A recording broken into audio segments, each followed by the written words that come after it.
خوێندکارانی بەڕێز و خۆشەویست ئەم کاتتان باش ئەسەلام عەلەیکم.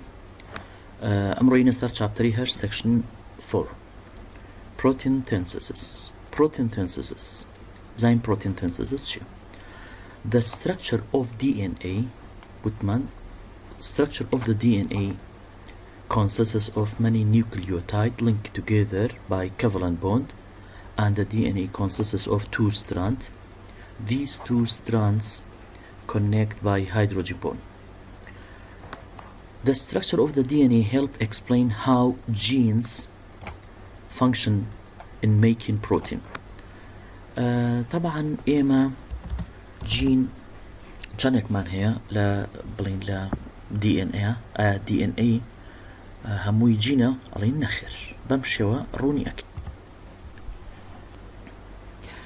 أجر سيري أم فلو شارت بكي برزان سيري كي أم فلو شارت بكن DNA طبعا 1.8 متر أما داخل نية بهيت شويك أو داخل نية DNA كي 1.8 متر.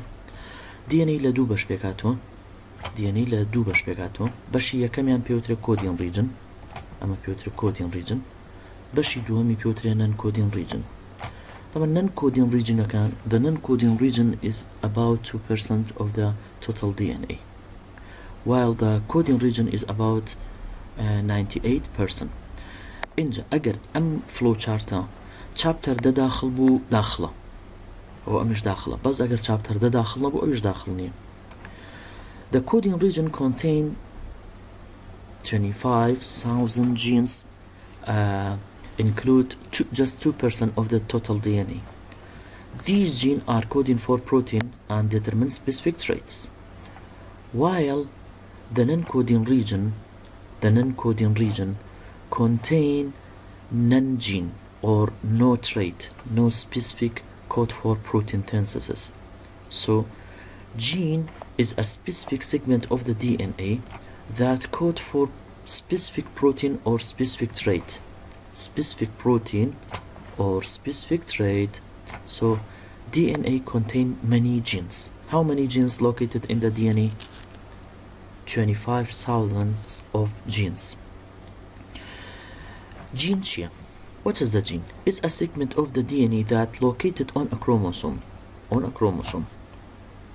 And that code for hereditary characteristic or maybe determine responsible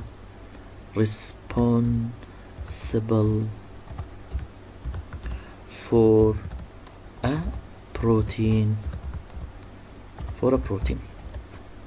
راستا كاتا DNA لسر كروموسوم شوني DNA لسر كروموسوم و انجا اما يان ديترميني كاركترستيكا يان بو بروتينيكا. مثلا دنيا نمونة من هي لسر الموضوع for example growth hormone لchapter 5 خوندو تانا peptide hormone consists of the amino acid. Protein also consists of amino acid. Growth hormone مادام بروتينه كواتا a gene responsible for protein synthesis, a gene responsible for growth hormone. أو جينا ترانسكريبت به gene for growth hormone ترانسكريبت به باشان أبي با mRNA translate به أبي با بروتين كيش growth hormone دروسكا growth hormone إيش دروسكا بدي هاي دروسكا مثلا كركسك amount growth hormone كم به بالاي كورته به بس اگر amount growth hormone برز به بالاي برز به كواتا بدي high is characteristic. This characteristic is determined by a protein called growth hormone. Growth hormone under the control of a specific gene. This gene come from parents. Another example, for example, hair color and eye color. Hair color and eye color and also skin color. The gene direct the making of the protein called melanin. Emma protein man here putri melanin. The melanin is a pigment located in the hair follicle. This hair follicle contain melanin because it is protein, so a gene responsible for formation of a protein called melanin located in the hair follicle determine hair color or skin color or eye color. But DNA not directly synthesizes a specific protein. DNA direct synthesis of a protein through an intermediate nucleic acid is called RNA. Please focus on this figure. This is the DNA. This is the RNA. Write down here mRNA. mRNA. This is the protein. Assume this protein is melanin. If the amount of the melanin in the hair is more, so the hair become darker. Amount of the melanin under the control of the mRNA. mRNA formed from DNA by a process called transcription. So the DNA is a gene, write down here, gene responsible for, write down here, gene responsible for hair color. This gene responsible for hair color transcripts to mRNA. The mRNA rewrite of the one of the strand of the DNA. See this two strand, one of the strand of the DNA make mRNA by transcription. RNA responsible for coding of the protein. This is amino acid. Between the amino acid is a bond called peptide bond.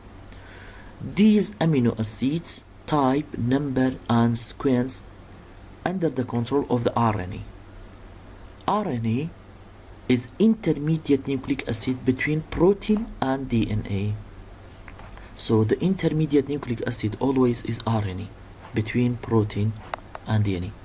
So this gene transcribed to RNA or mRNA.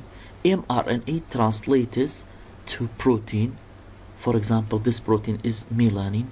Amount of the melanin in the hair determine the darker hair or blonde hair or brown hair.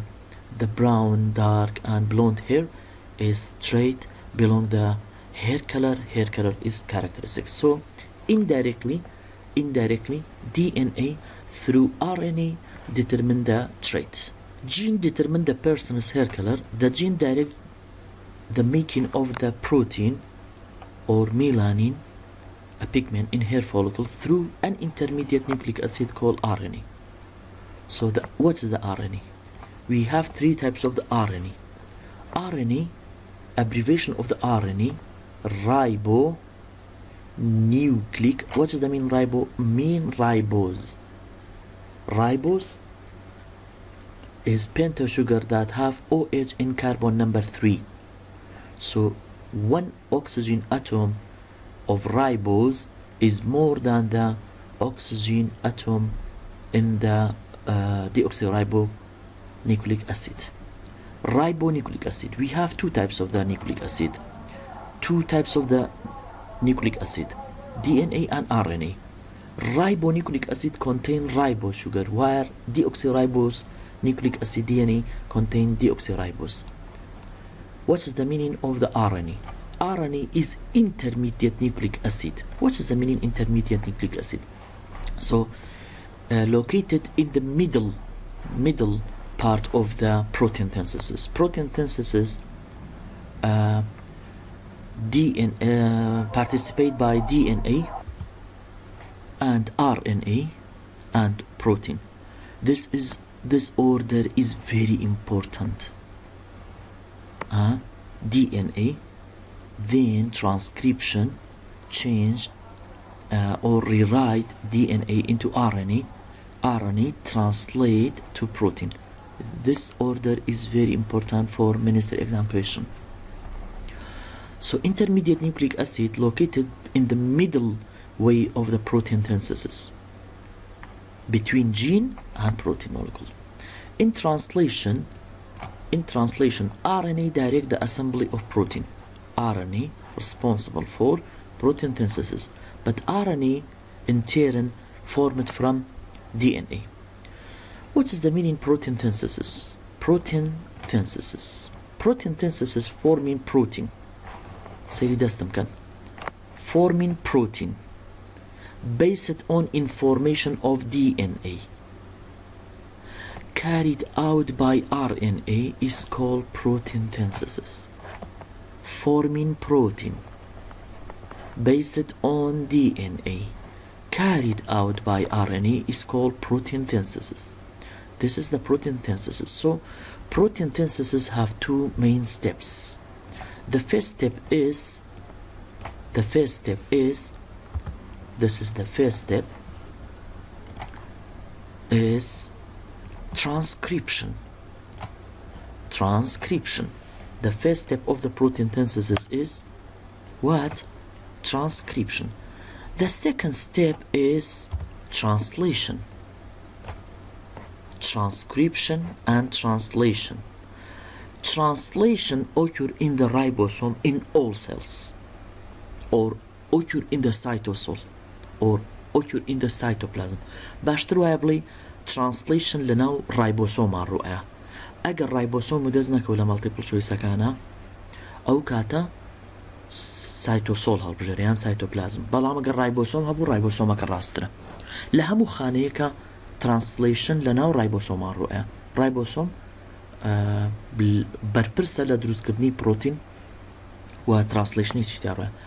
While transcription occur in the nucleus ئەگەر eukaryotic بوو. Transcription occur in the nucleus if the cell is eukaryotic. But if the cell is prokaryotic, so transcription occur in the cytoplasm or cytosol. So transcription and translation هەروەها ئاسان نییە. دوایی بە دیتیل باسیەکەین ئەگەر بە ڕێزانسێری ئەو لاپەڕانە بکەن. ئەمە نووسراوە transcription، ئەمە first step of protein synthesis. دوای ئەوە چیەت؟ translation. ئەوش translation ئەلێرا باسیەکە لەبەرەوە بە دیتیل ئینشاءالله دوایی باسییانەکەین. ئەمە بەنسبەت transcription and translation. ئێستینە سەر کۆمەڵی ئێگزامپڵ کە ئێوەی بەڕێز و خۆشەویست خوێندووتانە لە کتێبەکەتانە. ئەویش ئەو پرۆتینانی کە ئێمە خوێندومانە بزانە هەرچی پرۆتینێکە لە مەنهەجی ئێمە کە خوێندومانە هەر هەمووی DNA بەرپرسەلێ. بابینە سەر چاپتەر یەک. یاڵا چاپتەر یەک چیتان بیرە؟ لە چاپتەر یەکە چ پرۆتینێکمان خوێندووە کە DNA بەرپرسەلێ؟ ئەکتین and مایۆسین. ئەکتین و مایۆسین پرۆتین مۆلکولن. So DNA responsible for formation of actin and myosin. Yalla chapter 2 blood clotting protein. Wania blood clotting protein that participate in the blood clotting process, and antigen RH antigen located on the surface of the RBC. This is protein or protein كبر برسلة the DNA. أي بو هني كز RH positive و RH negative كاتا جينيتيكية اشتكت جينيتيكية dominant RH positive dominant RH negative recessive. أول chapter 2. chapter 3 باشا لايسوزايم أو كسكندر يكابو بكتيريا كشتن ميوكاز خوير بروتينا 20 complement protein 20 complement proteins interferon. أما بس لسكشنيك chapter 3 لا chapter 2 receptor protein on the surface of the lymphocyte. T cell B cell have receptor. This is protein. بابينا سر chapter 4 ion channel كان هر هميان NA channel K channel neurotransmitter reuptake receptor. أمانة هموي بروتين. بينا سر chapter 5 ل chapter 5 peptide protein كان جيجا لوانيكا لسي أمينو أسيد يان كمتر بيقاتون أوانا هموي ببروتين دارين لمنهجية ما growth hormone prolactin مثلا ADH انسولين glucagon calcitonin. أمانة هموي بروتين كواتا بروتين همو جاني إمي داير كردو همو أو بروتيناني كأستا منشنم كرد هر هموي DNA بربرسلي. يكيك لو بروتيناني كا لا كتابكي إما همانا بريتيا لهيموغلوبين. Hemoglobin consists of two parts. and globin. Heme لقل globin. Heme actually contain iron atom. Globin is a protein.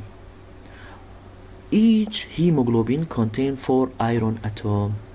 Antibody أو بروتين كوتمان واي شيبتا أو بروتين كواتا برزاني إما بو أوي بروتين تنسيسس تيبكين بيوستا أم RNA كواتا إلا أبي RNA بخونين كRNA ما خون أو كواتا لبروتين تنسيسس تيبكين بوشي RNA بخونين شو كإنترميديات نيوكليك أسيد لبيني بروتين و DNA كا RNA واتن نيونرياتي كان نيونرياتي DNA كا DNA كا خوي وەکو ئەڵێ متەکەبیرە نایەتە دەرەوە لەناو نیوکلۆسا بۆ خۆی وەکو پاشا دانیشتووە مەسچە نێرێ مەسچەکانیش بریتێ لە RNA بۆ ناو سایتۆسۆڵ لەوەی تر پرۆتینەکەی پێ دروست ئەبێ.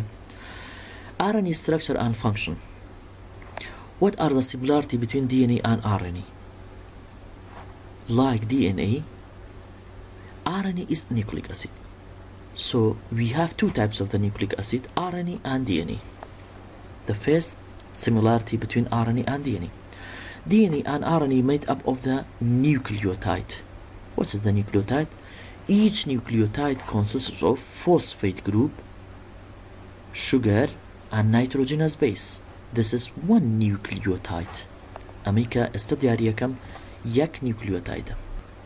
برزان أوي يك nucleotide phosphate group, sugar, لقل nitrogenous base. Woodman always the sugar located between phosphate and nitrogenous base.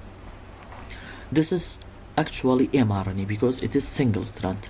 Strandaki كمان نية. أها سيري strandaki كمان نية. Phosphate group. How about this sugar? This sugar must be ribose sugar, not deoxyribose sugar. So all RNA made up of nucleotide. Both of them contain guanine. See, this is the guanine, adenine and cytosine. يعني adenine وguanine وcytosine exist always in RNA. Both of them have covalent bond. Describe this covalent bond. Who can describe this covalent bond or this covalent bond? Located between ribose sugar and phosphate group of the next nucleotide. ناتواني بڵێ deoxyribose چونکە لێرەیە شوگەرەکە رایبۆزە نەک deoxyribose. So both of them contain covalent bond. Covalent bond in the RNA located between ribose sugar of one nucleotide and phosphate group of the next nucleotide. So ئەمە پێوترێکی mRNA بۆ چونکە single strand. ئەمە بە ئەم ڕسمە لە ڕاستیە داخل نییە بەڵام ئیتر ئەوەیە کە بۆی بزانی DNA چۆنە و RNA چۆنە. DNA دەبل ستراندە ئەبێ ستراندێکی کەی ئاینەن ئەمە دروستکەی لە بەرامبەری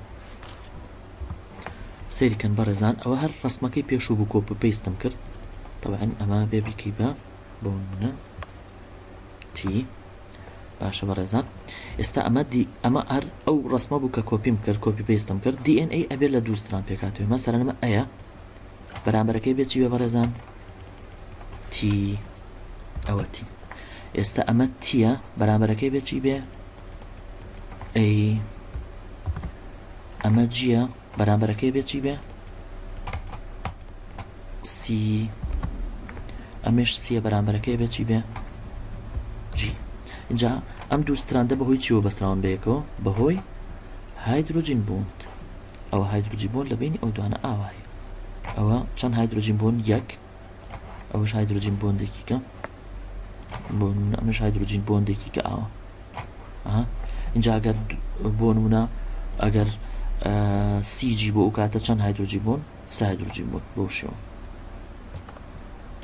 ئەمە دوو ئەوە سێ ئاوا هەیە ئەگەر DNA بیرتان مابێ بەم شێوێ بەڵام ئەو RNA خۆمان کە هەمانە یەک ستراندە بۆیە ئەبێ فۆکەس بکەیتە سەر ئەوەی کە دائما RNA single strand.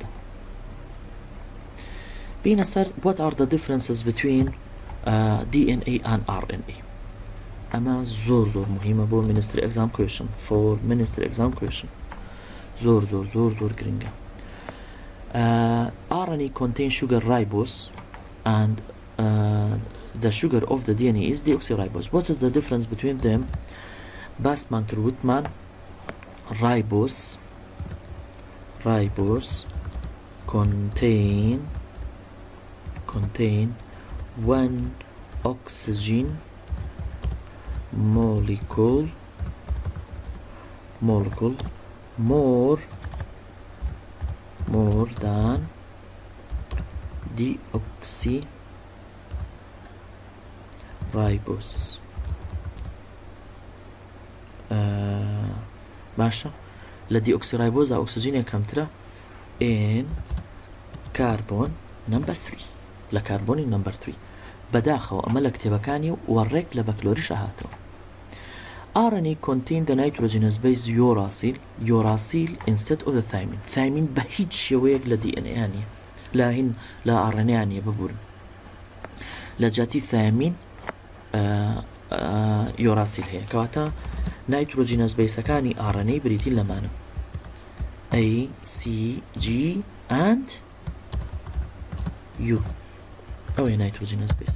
بزانین بیس پێر چۆنە لە RNA لە RNA بەم شێوەیە مەسەرەن ئەگەر لێرەیە A و بینی C بینی G بینی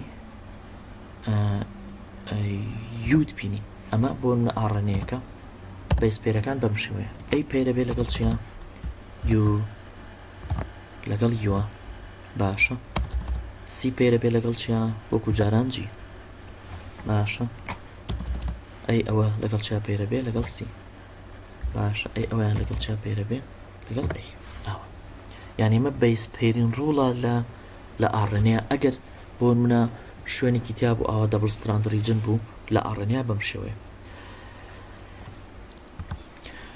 بەڕێزان ئەمە DNA دەبڵ ستراندە ینی ئەمە DNA دەبڵ ستراندە چۆن DNA ئەگۆڕی بۆ mRNA ئەمە زۆر گرنگە. مەسەرەن ئەگەر هەبوو لە ستراندێکە بڕین ئەمە هەبوو لە ستراندێکی DNA کۆمپلیمنتەرەکەی لە DNA چێ تیە باشە تی چۆن پێرە بێ لەگەڵ mRNA ئەڵی زۆر مهمە ئەمە بینە سەر ئەگەر تی هەبوو لە ستراندەکەیە ئەمە پێوترێت کۆمپلیمنتەری ئەو ستراندەی کە ئەبێ بە قاڵب بۆ mRNA پێوترێت تێمپلیت دائیمەن تێمپلیت زۆر مهمە ئەمە باشە پێرە بێ لەگەڵ چیە لەگەڵ تیا ئەگەر DNA بوو و تی پێرە بن لەگەڵ یەکتریان ها لێرە چۆنە قانونەکەی بەم شێوەیە بیس پێرن ڕوول بەوژێ بەرامبەر تی بەرامبەر بەڵام تی لە DNA ئەبێ بە پەیر لە mRNA پەیرە بێ لەگەڵ چیە نابێ بڵێ تی ئەڵێ U هەر ئەوەنەیە بینە سەر دوانەکەیکە C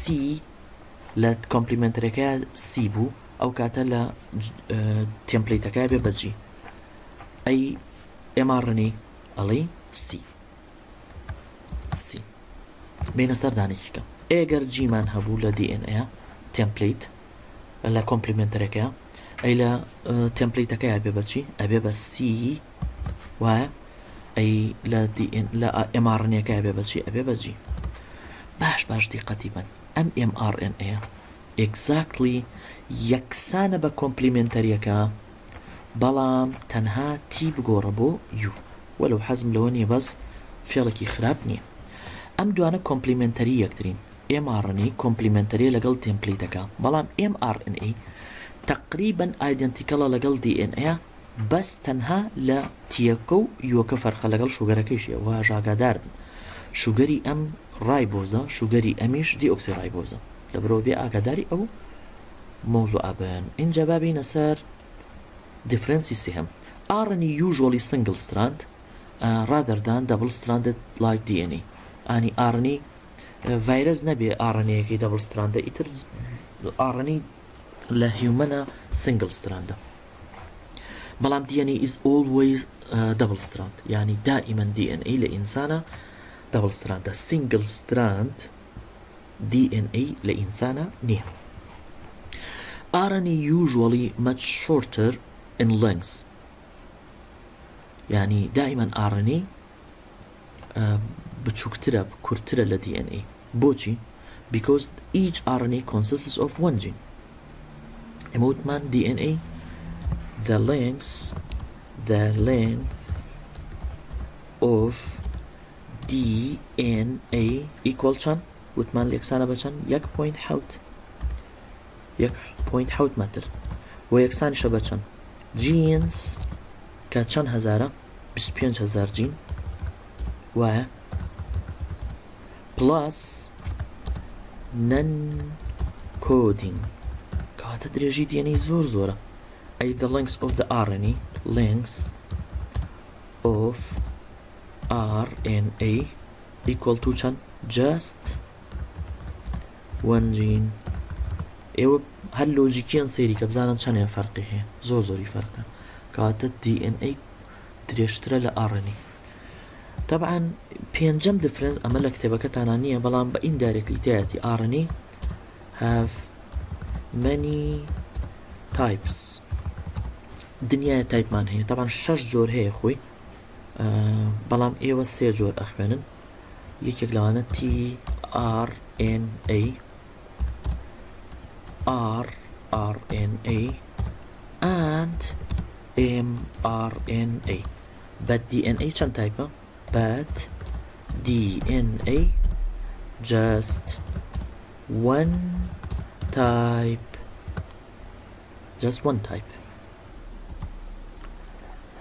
does RNA contain double-stranded region how yes within a single strand RNA كواتا إنكاري أكالوي كRNA إلا هر single strand يعني أوي بلد RNA double strand أو كاتا هلايا لما نهجي إما RNA دايما double strand بلام عليه within the single strand RNA شيتيا double strand sectionيتيا some region fold to form short double strand sections so لهني شوينا fold به وكو أمريكا استبو تاندروسا كم بونمنا ها بلين أوا RNA كا لا يزال هر single strand وايا fold بو اوت استا أوا single strand أو 3 prime كيتي أو 5 prime كيتي أقل رابو بدبل strand كواتا single strand بهيج شوك نابي بدبل strand بلام إتر لو شوينيا توزي fold أبي twist أبي تو باشان إتر أبي بدبل strand section زانين in double strand regions guanine form base pair with the cytosine باس مان كر بيشتر يوراسيلش بير بي لقل أدينينا يعني أعلم شوينيا أجر آلي رابا رستان خوتان دروسي كان آلي رابا نمسا أي لبرامبركي بنمسا تي دبل هيدروجين بون دروسكا لرابا نمسا سي عفو ببورن جال دبل ستراند سيكشن كيا آلي راي برستان بينوسن أي برامبركي بي بيو بدبل هيدروجين بون لريا بنوسن سي لبرامبركي بنوسن جي با 3 هيدروجين بونز صدفة على وايتر كومبلمنتري ياكترين يين صار تايبكاني RNA تايبكاني RNA 3 types of the RNA exist in the nature وتمان 6 تايب بلام تو 3 تايب داخل بوتو messenger RNA always the messenger RNA is a single strand يعني أمام مجالي تانية أجر دقتي أو رسم بان أو messenger RNA طبعا من الدواي باسيانا كم أو ريك messenger RNA أقلي ريا لناو أم رايبوسوميا برزان لناو أم رايبوسوميا تشي مان هي RNA مان هي أقلي ريا RNA مان هي أول شيء tRNA أما يوكو شوي حرفي تي ياخدوكو حرفي بلس وايا بلس ريكوكو بلس وايا أما بيبقى tRNA أنو سوا tRNA لناو رايبوسوما RNA تيا أمش رايبوسومي برزان أما هر سي تايبكي RNA أم رسمه هاتو لبكتيريا عليه أو ستركتشرة شيتولي mRNA بس mRNA single strand بس mRNA single strand أما tRNA هاوكو شوي حرفي تيك وايا ياخد بلين بلاسك وايا أما tRNA أو mRNA أما شان رايبوسوما أم ستركتشري كلناوي هاتي أو بيبقى rRNA كوات هر سي كان لبكتيرياتو دوجر tRNA هاتو رسمي tRNA هاتو جارك رايبوسوم هاتو والله لناو ستركتشرات شجورة نيوكليك أسيدي كيتها وجارك يج mRNA هاتو تكا و أقدار بين بەنسبە سنگل ستراند ئاڕنی چۆنی ناسیتەوە سنگل ستراند سۆری چۆن ئێماڕنیە ناسیتەوە ئێماڕنی بەم شێوە ناسیتەوە سنگل ستراند ئاڕنی مۆڵکۆ دادکاری ئەی ئیشی چییە فەنکشنی ئاڕنی چییە بڵین ئێماڕنی چییە کاری the instructions for a gene to make a protein وتمان the intermediate nucleic acid ئەمە ڕێک intermediate nucleic acid کەواتە مەسچەکی پێ من هەموو جارێ ئەم نمونەم هێناوەتەوە DNA وەکو کتێبێکی خواردن دروستکردن وایە یاخودۆکو بۆ منە مجللەی فەتافیت وایە بۆ منە 100 لاپەڕەیە ئەم 100 لاپەڕەیە نزیکەی 200 پرۆسیجەری دروستکردنی خواردنی تایە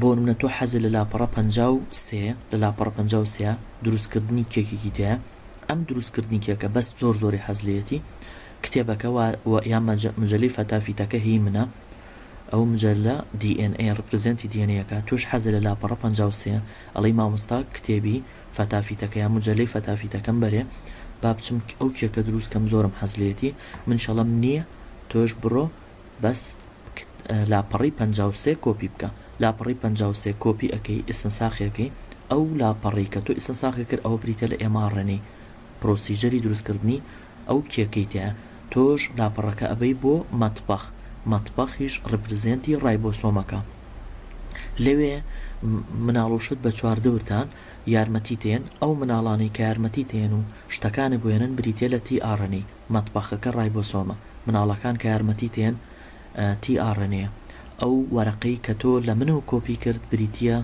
لە mRNA کتێبەکە کە پڕە لە پرۆسیجەری دروستکردنی خواردن ئەوە DNA تۆ تەنها یەک لاپەڕیت هیچی تر نیت کەواتە بۆیە ئەڵین هەر جینێک یەکسانە بە یەک mRNA بۆیە وایە کەواتە mRNA پەیامێکی پێ لە DNA و بۆ ناو سایتۆسۆڵ و ڕایبۆسۆم بۆەوەی پرۆتینێک دروستکات transferring genetic information from the nucleus to the ribosome is by messenger RNA. In eukaryotic mRNA carried the genetic or message from the nucleus because nucleus exists in the eukaryotic cell to the ribosome in the cytosol. But in prokaryotic carry genetic message from the cytoplasm to cytosol or ribosome. mRNA typically drawn in is as relatively straight chain. How about the ribosome or ribosomal RNA? Ribosomal RNA or rRNA, بۆچی پێوتری rRNA because rRNA participate in the construction of the or structure of the ribosome. Ribosome exists in all cells. This is the ribosome. Please focus on this. Ribosome consists of two subunits, large subunit and small subunit. أو بنوصل لای خۆتان Ribosome consists of two subunits, large subunit and small subunit. Each subunit consists of rRNA and protein. So ribosome consists of two structure, protein and rRNA. أما protein كيا أمش rRNA. مثلا أجر ribosome بشوبينين بستركتشر يقولوا محلبي ويا محلبي إنجاهيني تيبكي شعري تيبكي محلبي كا representi protein كا شعري كيش representi rRNA كا rRNA لناو بروتين كا رايبوسوم دروسا كا رايبوسوم يج لهمو خانه كا هي بلان فيروس رايبوسومي نية برزان أما طبعا RNA sugar phosphate backbone لێرە ئەگەر بزانن بەچی ئازانیم ئەمە RNA و single strandیشە ئەوە سەرێکێتی ئەوەش سەرەکەیەتی for example ئەمە 3 پرایمە ئەوە 5 پرایمە لێرە فۆڵ دەبێ لەو شوێنی کە فۆڵ دەبێ بەیس پێر دروستە بێ G بەرامبەر C U بەرامبەر A بەرامبەر U کەواتە بەوە ئازانی کە ئەمە RNA کە یویتیایە بە یویتیایە بەو شێوە بەڕێزان ئەم ڕسمە داخڵ نییە طبعا ئەمە rRNA لێرە 3 پرایم لێریش 5 پرایمە هەر سنگل ستراندە ئەگەر دوای کەوی ڕێک لەو سەری و سەردەرێنی کاتێ پێوترێت دەبل ستراند کە 2 3 پرایم و 2 5 پرایمی تیاابێ مە سنگل ستراندە بەڵام ئیتر دەبل ستراند ڕیجنی زۆرتیایە هەمووشی ناوی هەیە بۆ ئەمە پێوترێ ئینترنەل لوب ئەمە پێوترێ بۆ منە هێرپین لوب ئەمە پێوترێ بەڵک لوب اینجا ئیتر ئەمانە هەمووی لە جامیعە ئینشاڵڵا ئەی خوێنن کەواتە بەڕێزان RNA لەگەڵ پرۆتین رایبۆسۆم دروست دەکا رایبۆسۆم ئیشی چییە center of the protein synthesis so rRNA which is a part of the structure of the ribosome يعني one of the part of the ribosome is rRNA ribosome are organelle exists in all cell where protein synthesis occur the function of the ribosome is to protein synthesis وەکو مەطبەخەکە وایە لەناو مەطبەخە چۆن خواردن دروستە بێ رایبۆسۆمیش پرۆتین دروستەکە یعنی وەکو چۆنەڵێ خۆی پرۆتینە و بەشدارە لە دروستکردنی پرۆتینیشە خۆی گوڵە و گوڵیشیەوە لە خۆی ribosome are made of rRNAs rRNAs واتە لە کۆمەڵی rRNA پێکاتوە لەگەڵ proteins واتە هەردووکیان پلورەڵن ئاگاتان لەو شتە بێ هینە سەر tRNA ناوم ناوە تەکسی RNA وەکو مناڵەکان وایە کە لە بەردەستا شاگردی ئەکەن شتێ بۆێنن مەسەرەن تۆ ئەگەر بتەوێت کێک دروستکەی پیک پاودەری بۆێنن هێلکەت بۆێنن ڕۆنە بۆێنن شەکر بۆێنن ئاردە بۆێنن ئانە بۆێنن بۆی کە کێکەکەی پێ دروستکەی کەواتە ترانسفێری ترانسفێر RNA پێوترێت ترانسفێر RNA یان تەکسی RNA The structure of the tRNA illustrated in this figure ئەمە بریتە لە سترکچەری چی؟ سترکچەری tRNA ئەم ڕسمە سێ جار هاتوتەوە لە بەکلۆریا وابزانم یان دوو جار تاکیدم ببورن سێ جار زۆر تاکید نیم Structure of the tRNA also consists of the nucleotide ئەوە single strandەکەیەتی لێرە double stranded region دروست بۆ لێرە double stranded region دروست بۆ دەی single strand دوای کەون هەتاوەکو لەو سەرەوە 3 پرایمەکە دەست پێیەکە ئەمە 5 پرایمە ئەوە 3 پرایمە اینجا ئەمە double stranded regionە هەر خۆت بۆ خۆت بۆ example لێرە بنووسە C لەو بڕۆ بنووسە G لێرە بنووسە U لێرە بنووسە A لێرە بنووسە C لێرە بنووسە G ئاوە ئەو شوێنانی کە double stranded region ناویان short region of double strand tRNA U pair with the A C pair with the G In the tRNA we have two end one end کاری ئەمینۆ ئەسید وتمان tRNA وەکو تەکسی وایە چۆن تەکسیەکەگری یەکسەر تۆ دەستی لێ ڕاگری اینجا سواری تەکسەکەبی ئەمینۆ ئەسید لێرەیە ئەنووسێ پێوە کەواتە tRNA بۆچی پێوترێت تەکسی RNA چونکە ترانسفێری ئەمینۆ ئەسیدەکە